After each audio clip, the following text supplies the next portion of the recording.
So I want you to imagine you're building a puzzle, and I'm talking your run-of-the-mill Thomas Kinkade 1,000-piecer right off the shelf from Target. And as you're dumping the puzzle out on the table, a piece kicks out to you. And you pick up that piece and you're like, I have no idea where this piece goes. I can't tell if that's the ocean. I can't tell if that's the sky. So that's gonna sit off to the side for a while.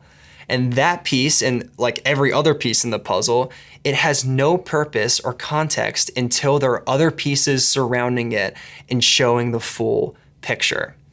And I think you and I are just like that puzzle piece in a lot of ways. We are uniquely created with no two people and no two puzzle pieces created the same. Yet that puzzle piece needs other pieces around it to give it context and meaning.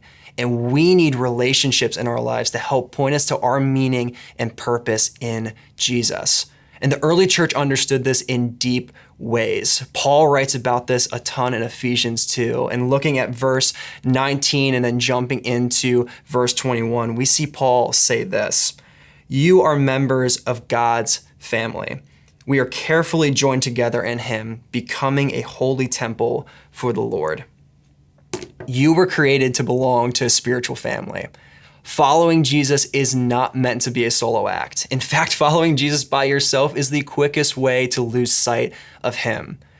One of the key purposes of the church is for us as followers of Jesus to lean into community to encourage us, to remind us of who Jesus is, and to point us to the promises of who he will be, and for us to use our gifts in ways that encourage and benefit one another.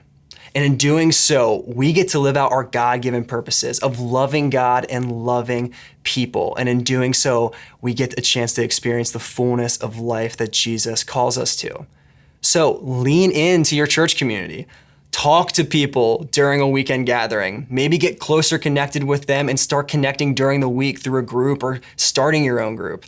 God wants you to experience all the life that you can from spiritual community. So lean in and see the ways that God can use community in your life.